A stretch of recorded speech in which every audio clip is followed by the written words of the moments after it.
Mesdames, Messieurs, bonjour. Petite vidéo un peu tardive, ça fait un petit moment que je n'ai pas publié.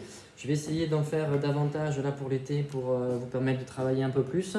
Aujourd'hui, correction du sujet numéro 11 sur les époux Valcabi. Donc, je rappelle, le sujet, vous le trouvez sur mon site internet personnel. Et c'est un sujet sur lequel vous avez à travailler sur des notions de procédure civile et de notions de procédure civile d'exécution. Je vais essayer de faire une vidéo brève, mais qui reprend l'essentiel, voire même l'intégralité des éléments qui, à mon sens, étaient nécessaires pour solutionner ce cas pratique. Plusieurs notions importantes dans ce sujet, le terme d'assignation, les mentions obligatoires de l'assignation, l'irrégularité pour vice de forme, le jugement, la notion de l'appel, les effets de l'appel, l'exécution provisoire, le recours premier président et la saisie mobilière ainsi que le titre exécutoire. Voilà un peu les grandes notions importantes de ce sujet sur lesquelles je vous invite à avoir à minima la définition et l'ensemble des articles du Code de procédure civile qui sont en lien avec la notion. Donc par exemple, assignation, définition, article 55, les mentions obligatoires 56, 648, en fonction de la juridiction dans laquelle vous allez être. Ici, on va voir que c'est le tribunal de commerce. Donc tout ça, vous faites une espèce de fiche qui vous permet en fait d'avoir la notion, sa définition et son régime. Et là, derrière, après, c'est beaucoup plus facile quand vous devez résoudre un cas pratique. Donc dans la correction du cas pratique d'aujourd'hui, je vous recommande systématiquement de faire un très rappel bref des faits importants du sujet pour que vous puissiez montrer au correcteur que vous avez un esprit de synthèse. Ça tombe bien, pour ceux qui passent le CRFPA, il y a la note de synthèse. Donc vous reprenez les éléments essentiels du sujet et si vous éprouvez besoin de le faire, mais ce n'est pas obligatoire, d'essayer d'organiser votre propos en dégageant 1, 2 ou 3 thèmes à l'intérieur desquels vous aurez peut-être plusieurs questions à résoudre, mais ça vous permet d'organiser votre propos. Ça, c'est lorsque vous n'avez pas une question qui est directement posée et à laquelle il faut répondre évidemment. Derrière, la seule règle qui compte en réalité, c'est le syllogisme juridique. Je vous l'ai déjà dit dans d'autres vidéos. Ici, de manière très simple, on vous explique qu'un jugement a été rendu par le tribunal de commerce de Paris à l'encontre des époux Valcabi le 5 juin 2020 et qu'ils sont condamnés au paiement d'une somme de 8 000 €. On vous explique que l'établissement bancaire fait pression sur eux et entend agir immédiatement sur leur patrimoine en exerçant une mesure exécution forcée. Et se pose la question pour les époux Valcabi des recours qui s'offrent à eux, soit pour ne pas payer, soit pour attaquer le commandement de payer. Alors, deux grandes catégories dans la correction d'aujourd'hui. Donc la première partie, ça va être donc du coup, est-ce que les époux Valcabi ont un recours à exercer contre le jugement rendu? Et la deuxième partie, ça sera consacré à la question de la régularité du commandement aux fins de saisie vente. S'agissant des voies de recours, là aussi, encore une fois, comme je vous l'ai toujours dit, c'est raisonnement en entonnoir. On part d'un article général et petit à petit, on affine le raisonnement pour arriver précisément au problème qui nous concerne dans le cas pratique qui vous est proposé. Ici, on se pose la question de savoir si une voie de recours est possible à l'encontre du jugement qui a été rendu. L'article 527 du Code de procédure civile vous fait la liste des types de recours qui existent en la matière. Vous avez les recours dites voie ordinaire, appel et opposition, et vous avez les recours dites voie extraordinaire avec, vous le savez, tierce opposition, recours en révision et pourvoi en cassation. Vous devez donc déterminer en l'espèce à quel type de jugement vous avez affaire pour pouvoir ensuite déterminer la nature du recours que vous pourrez exercer. On vous explique qu'un jugement a été rendu par le tribunal de commerce de Paris. Vous devez apporter une définition de la notion de jugement, quelle que soit la définition, vous en trouvez une et vous la gardez et vous la prenez par cœur. Traditionnellement, c'est un acte par lequel le juge rend une décision à caractère juridictionnel, c'est-à-dire par laquelle il tranche une situation, un litige opposant deux personnes, par référence aux règles de droit applicables. Voilà, c'est une définition générique qui peut convenir pour tout type de cas pratique. Un jugement, vous le savez, ça peut avoir deux natures différentes, contentieux ou gracieux. En fonction de la nature de ce jugement, le recours peut être différent. Ici, vous avez un jugement qui a été rendu à l'occasion d'un litige opposant les époux Valcabi et un établissement bancaire. Il s'agit donc d'un jugement contentieux. Vous avez l'article 542 du Code de procédure civile qui vous dit qu'à l'encontre des jugements contentieux est possible un recours qui est l'appel et qui tend à la critique du jugement rendu, soit pour obtenir sa réformation, soit pour obtenir son annulation. Et l'article 543 vous dit que la voie de l'appel est ouverte en toute matière contre les jugements de première instance. En l'espèce, on a bien un jugement de première instance, contentieux, la voie de l'appel semble donc ouverte. Mais vous aurez compris à la lecture du sujet que la question n'est pas véritablement de savoir si on a intérêt et qualité pour interjeter appel, comment il faut rédiger la déclaration d'appel, etc. On n'est pas sur cette problématique-là en particulier. Il faut simplement viser en fait les effets de l'appel, puisqu'en fait on vous fait comprendre à la lecture du sujet, en tout cas j'espère que vous l'avez compris comme ça, c'est comme ça que je l'ai imaginé, que en fait ce qu'ils veulent eux c'est gagner du temps, ils ne veulent pas payer. C'est de mauvaise foi certainement, mais en gros ce qu'ils veulent c'est ne pas payer. Pas payer tout de suite, voire pas payer du tout.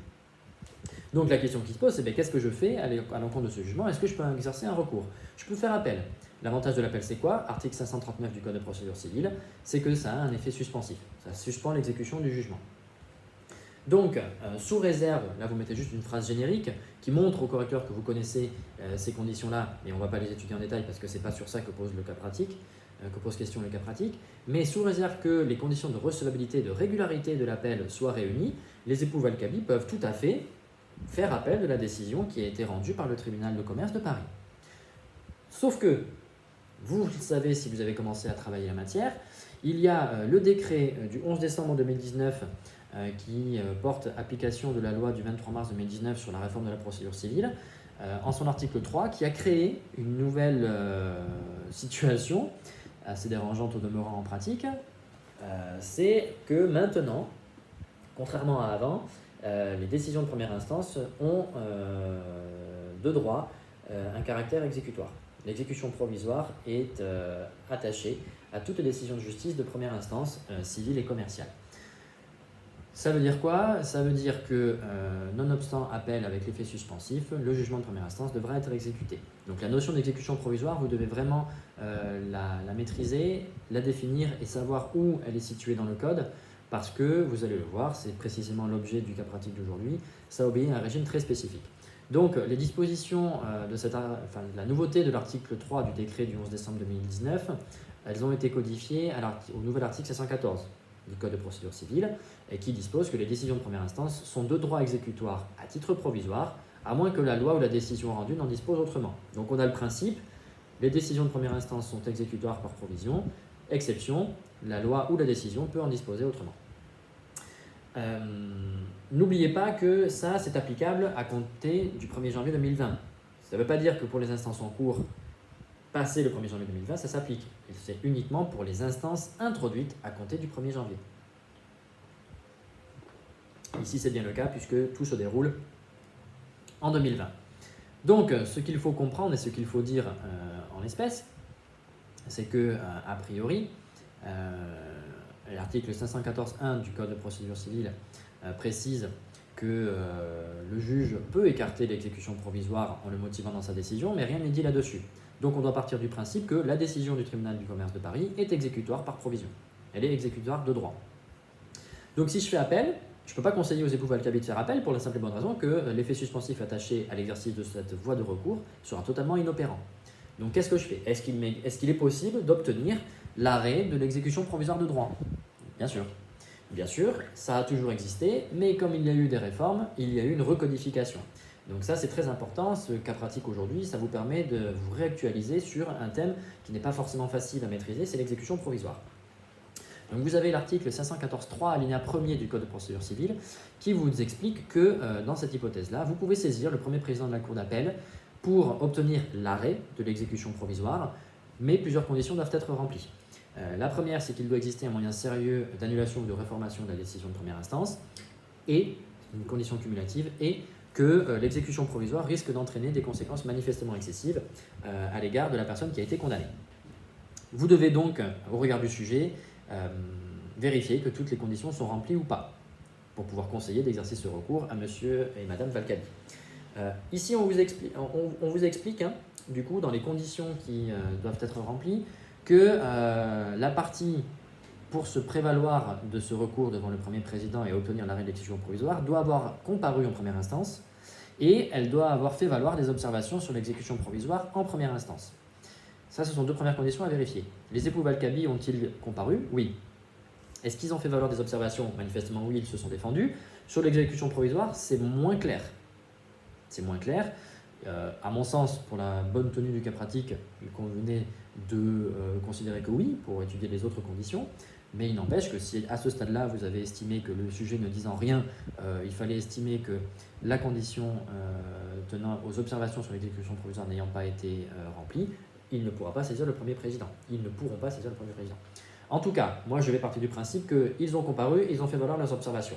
Une fois que j'ai vérifié ces deux conditions, j'ai deux conditions supplémentaires qui sont donc celles posées par l'article 514.3, à savoir un moyen sérieux d'annulation ou de réformation de la décision et des conséquences manifestement excessives. Par référence à l'article 542 du Code de procédure civile, on vous explique que l'appel permet justement d'obtenir la réformation ou l'annulation de la décision de première instance. Il faut vérifier si dans le sujet vous avez des moyens d'annulation ou de réformation à faire valoir pour justifier que la condition soit remplie ou non. Sur le plan de la réformation, j'ai donné aucun argument. Il n'y a rien du tout. En revanche, sur l'annulation, je vous ai orienté un petit peu. Puisque je vous ai expliqué que l'avocat de l'établissement bancaire n'avait pas fait mention des règles de représentation devant le tribunal de commerce. Et vous savez que c'est une des mentions obligatoires sur une assignation. Donc, est-ce qu'il existe un moyen sérieux d'annulation du jugement? On va aller le vérifier. L'article 55 du Code de procédure civile qui définit l'assignation vous dit qu'elle est un acte du de justice et que par définition, elle doit avoir un certain nombre de mentions obligatoires. On se réfère du coup aux dispositions de l'article 648 du Code de procédure civile et de l'article 56. Ça, c'est pour les mentions classiques devant figurer dans une assignation. Mais ici, vous êtes devant le tribunal de commerce, donc s'y ajoutent des mentions obligatoires spécifiques à cette juridiction. De la même manière qu'il y en a devant le tribunal judiciaire avec représentation obligatoire ou sans représentation obligatoire, feu TI, TG. Ici donc, on est devant le tribunal de commerce et là encore, et c'était l'intérêt de ce cas pratique aussi, il y a eu, avec le décret du 11 décembre 2019 portant application de la loi du 23 mars 2019, une réforme sur les modalités de représentation par avocat devant le tribunal de commerce. C'est la section 5 de ce décret qui a modifié l'article 853 du Code de procédure civile et qui pose l'obligation maintenant de constituer avocat devant le tribunal de commerce lorsque la demande excède le montant de 10 000 €. Alors attention, petite parenthèse, représentation par avocat obligatoire, mais pas la territorialité. La postulation ne s'applique pas. Donc vous devez prendre un avocat, oui, mais les règles de postulation et de territorialité de l'avocat ne sont pas applicables, ce qui fait que vous pouvez choisir l'avocat de votre choix. Mais il faut un avocat. Pour l'instant, en l'état, la situation, c'est celle-ci. Donc en l'espèce, vous avez un litige qui portait sur la somme de 9 500 €. Donc la représentation par avocat n'était pas obligatoire. Il n'en demeure pas moins que l'article 855 du Code de procédure civile impose de renseigner dans l'assignation les modalités de comparution et d'assistance et de représentation devant la juridiction.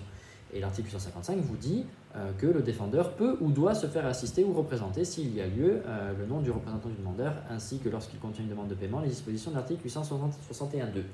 Donc on a une mention obligatoire qui tient aux modalités de comparution et de représentation devant le tribunal de commerce qui n'a pas été effectuée par l'avocat qui a rédigé l'assignation. Donc on a une assignation qui est irrégulière, c'est certain. Le Code de procédure civile, vous le savez, prévoit deux types de nullités. Nullité pour vice de fond, nullité pour vice de forme. Le terme exact étant irrégularité pour vice de fond ou irrégularité pour vice de forme. On en a déjà fait des vidéos là-dessus, mais je rappelle, vous partez d'article 117 qui pose une liste limitative des irrégularités pour vice de fond. Dès lors que vous n'êtes pas dans cette liste limitative, c'est que vous êtes sur un vice de forme. Et le vice de forme, lui, obéit à un régime spécifique, vous le savez, ce sont les articles 112 à 116 du Code de procédure civile. Vous devez donc vérifier le régime pour savoir si vous allez pouvoir obtenir l'annulation de la décision du tribunal de commerce en faisant annuler l'assignation, l'acte introductif d'instance, puisque par effet domino, c'est l'une des possibilités d'obtenir l'annulation d'un jugement, c'est de faire tomber l'acte introductif d'instance. Donc, vous savez que pour que la nullité pour vice de forme puisse être prononcée, vous devez avoir un texte qui prévoit la nullité. Pas de nullité sans texte, vous connaissez l'adage. Ici, vous avez l'article 855 qui vous dit clairement qu'à peine de nullité, les modalités de comparution applicables devant le tribunal de commerce doivent être mentionnées sur l'assignation. Première condition, elle est remplie. Seconde condition, vous la connaissez, c'est pas de nullité sans grief, comme la procédure pénale. Le grief, toujours retenir une définition, c'est une violation et une désorganisation des droits de la défense. Cette définition, elle suffit, elle est générique. Donc se pose la question de savoir si les époux Valcavi ici ont subi un grief, du fait qu'ils n'aient pas eu connaissance de la possibilité pour eux d'être assistés par un avocat. Alors, ils s'en sont émus, on vous le dit dans le sujet, ils vous disent qu'ils ne savaient pas qu'ils pouvaient avoir un avocat et que s'ils avaient pu, ils en auraient pris un, mais il n'en demeure pas moins que l'assistance par avocat n'est pas obligatoire, ce n'est qu'une possibilité, et ils étaient à l'audience, et ils ont fait valoir leurs observations. Donc, il est impossible ici de retenir l'existence d'un grief, de sorte qu'on ne pourra pas obtenir et démontrer qu'on a un moyen sérieux d'annulation du jugement en première instance devant le premier président. Dès lors, la première condition n'est pas remplie. Comme ce sont des conditions cumulatives, je n'ai même pas à vérifier que, en plus, il y aurait eu des conséquences manifestement excessives pour eux dans le fait de régler la somme de 8 000 € immédiatement. Et au demeurant, vous aviez des éléments dans le sujet qui vous permettaient de montrer qu'en fait, il n'y aurait eu aucune conséquence manifestement excessive puisqu'ils sont propriétaires de pas mal de biens luxueux, tableaux, véhicules, etc. Donc, l'exercice d'une voie de recours ne permettra pas aux époux Valcavi de ne pas régler la somme. Concrètement, ils vont devoir régler cette somme. Se pose néanmoins la question du commandement de payer aux fins de saisie vente, puisque là, c'est une mesure d'exécution forcée. L'exécution provisoire de droit, ça veut dire que même si je fais appel, je dois payer. Mais en pratique, sachez-le, si on ne vient pas me chercher et que je ne paye pas, il ne se passe rien. Il ne se passe rien. Après, oui, je peux risquer une augmentation des intérêts, etc. Mais en soi, la politique de l'autruche, tant que vous n'avez pas d'exécution forcée, vous ne paierez pas. Ça existe en pratique. C'est pour ça que les mesures d'exécution forcée existent, notamment le commandement en fin de saisie-vente. Donc là, partie du cas pratique sur les procédures civiles d'exécution. Donc là, vraiment, toujours pareil, raisonnement en entonnoir, on part du plus haut et on va au plus bas, c'est-à-dire du plus large au plus précis. Donc vous savez, si vous avez commencé vos révisions, que l'article L111-1 du Code de procédure civile d'exécution dispose que tout créancier peut, dans les conditions prévues par la loi, contraindre son débiteur défaillant à exécuter ses obligations à son égard. Ça rejoint ce que je vous disais à l'instant. S'il ne s'exécute pas spontanément, le créancier peut, sur la base de ces dispositions-là, contraindre son débiteur à régler ce qu'il lui doit. L'article suivant, juste après, comme quoi il faut juste lire, lisez le code, vous ne devez pas le découvrir le jour de l'examen. L'article L111-2 du même code vous dit que le créancier muni d'un titre exécutoire constatant une créance liquide et exigible peut en poursuivre l'exécution forcée sur les biens de son débiteur dans les conditions propres à chaque mesure d'exécution. L'article L111-3 premièrement du Code de procédure civile d'exécution vous dit ce qui constitue un titre exécutoire et au titre de cela figurent les décisions de justice. Donc en l'espèce, on a une décision du tribunal de commerce de Paris dont on sait qu'il peut constituer un titre exécutoire. Il faut simplement vérifier que celui-ci dispose de la force exécutoire. Et l'article 501 du Code de procédure civile vous dit que le jugement est exécutoire sous les conditions qui suivent, à partir du moment où il passe en force de chose jugée, à moins que le débiteur ne bénéficie d'un délai de grâce ou le créancier de l'exécution provisoire. Donc ici, on a un jugement dont on a dit dans la première partie du raisonnement qu'il s'agissait d'une décision avec exécution provisoire. On a donc bien un titre exécutoire qui peut fonder une mesure d'exécution forcée. Donc ici, on vous explique que le créancier a choisi la voie du commandement fin de saisie-vente, donc c'est une saisie immobilière. Donc vous devez aller vérifier qu'est-ce qui s'applique pour ce type d'exécution forcée, conformément à ce que vous pouvez lire dans l'article L111-2, puisque vous devez vérifier les conditions propres à chaque mesure d'exécution. Donc pour rappel, l'article L122-1 du CPCE vous dit que l'huissier de justice a une compétence exclusive pour procéder aux mesures d'exécution forcée, mais aussi aux saisies conservatoires. Donc comme c'est un acte d'huissier de justice, toujours pareil, il y a des mentions obligatoires qui figurent aux articles 648 et suivants, mais aussi après derrière, dans chaque mesure d'exécution forcée ou conservatoire que vous allez devoir étudier. Et s'agissant du commandement en fin de saisie-vente, vous avez l'article R221.1 du CPCE qui exige à peine de nullité que soit fait mention du titre exécutoire, sur la base duquel la mesure d'exécution forcée est exercée, mais aussi le fait que le débiteur dispose d'un délai de 8 jours pour régler le montant figurant sur le commandement de payer. Or là, dans le sujet, je vous précise que la mention du titre exécutoire figure dans le commandement en fin de saisie-vente et je vous mets sans autre précision. ça veut dire qu'il n'est pas précisé que le débiteur a un délai de 8 jours pour régler la dette. Et cette mention elle est prescrite à peine de nullité. Donc, il apparaît irrégulier, le commandement de payer, et donc il faut savoir si on va pouvoir obtenir son annulation. Donc là aussi, de la même manière, on se réfère à ce qu'on a déjà vu avant, c'est une irrégularité pour vice de forme, non pas une irrégularité pour vice de fond, donc le même régime s'applique, pas de nullité sans texte, pas de nullité sans grief.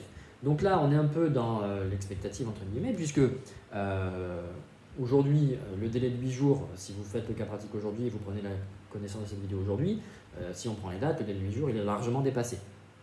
Ok, donc ça veut dire que l'huissier de justice peut tout à fait arriver chez eux et procéder à toutes les opérations de saisie en respectant la procédure. Sauf que, du coup, ils n'ont pas été informés qu'ils avaient 8 jours pour payer.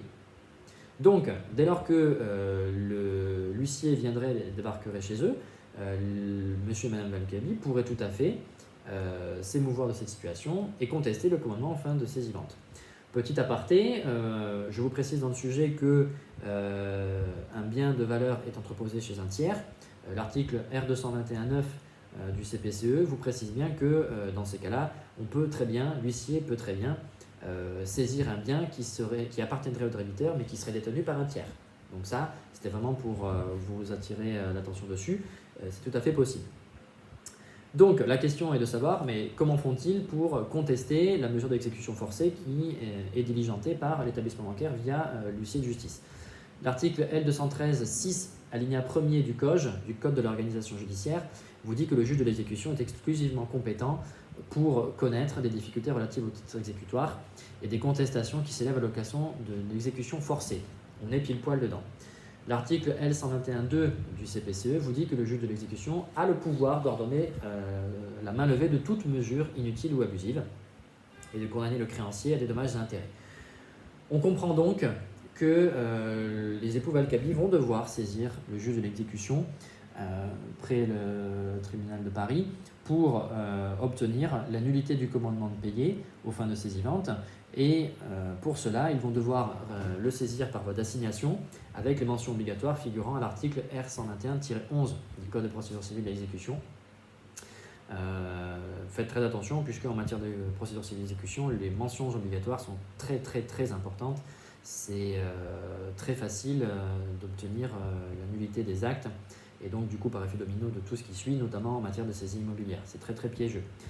Donc là ici, on peut vraisemblablement penser que certes, on ne pourra pas contester le jugement de première instance, en tout cas si on fait appel, on ne pourra pas empêcher le fait de devoir payer rapidement, sauf que la mesure d'exécution forcée qui a été réalisée semble irrégulière et il semblerait qu'on puisse obtenir la nullité du commandement de payer aux fins de saisie-vente et donc la mesure d'exécution forcée sera, comme on dit, on aura la main levée, elle sera levée par le juge de l'exécution. Donc en gros, l'établissement bancaire va devoir recommencer. Donc on atteint l'objectif fixé pour les époux Valkabi, savoir leur faire gagner du temps. En revanche, a priori, on n'aura rien pour leur permettre d'éviter totalement de régler la créance, sauf à ce que, en appel, ils arrivent à obtenir la réformation du jugement, mais là, ce n'est plus du tout le cas pratique. Donc voilà un peu la synthèse de ce cas pratique qui avait vocation à vous faire voir l'exécution provisoire, surtout avec la réforme qui a eu lieu, les modalités de comparution devant le tribunal de commerce, parce que là aussi il y a eu une réforme, et de commencer à voir un peu en détail les règles du Code de procédure civile d'exécution, qui à mon sens ne sont pas compliquées, c'est juste technique. Il n'y a rien de difficile à comprendre, mais comme il y a tout un tas de règles, il faut juste bien les maîtriser, et surtout en fait il faut surtout ne pas les découvrir le jour de vos examens. Clairement, la procédure civile d'exécution n'a rien de compliqué, mis à part peut-être la saisie immobilière qui est assez particulière, mais en soi, il n'y a rien de difficile à comprendre. Il faut juste arriver à intégrer toutes les mentions obligatoires, les mécanismes et les différentes étapes des procédures. Mais en soi, elles ne sont pas compliquées à comprendre. Tout repose sur un titre exécutoire. Il y a plein de choses à contester à différents moments. Là, je ne vous ai pas mis un problème sur le titre exécutoire, mais j'aurais pu le faire avec la question de la créance liquide éligible ou non, etc. Je ne vous ai pas mis de cas pratique pour l'instant portant sur les biens qui seraient saisissables ou pas, etc. Donc oui, il y a beaucoup de choses à savoir, mais plus que jamais, et c'est déjà le cas pour la procédure civile, tout est dans le code. Vous allez voir qu'il y a assez peu de jurisprudence sous les articles du CPCE comparativement au CPC et même à d'autres articles comme le CPP ou autres. Donc voilà, comme d'habitude, je vous laisse le soin de commenter sous cette vidéo si jamais vous avez des questions. Et toujours pareil, essayez de contribuer un maximum et de me faire part d'idées de sujets ou de notions sur lesquelles vous galérez un peu pour qu'on puisse le travailler. Bon courage à vous!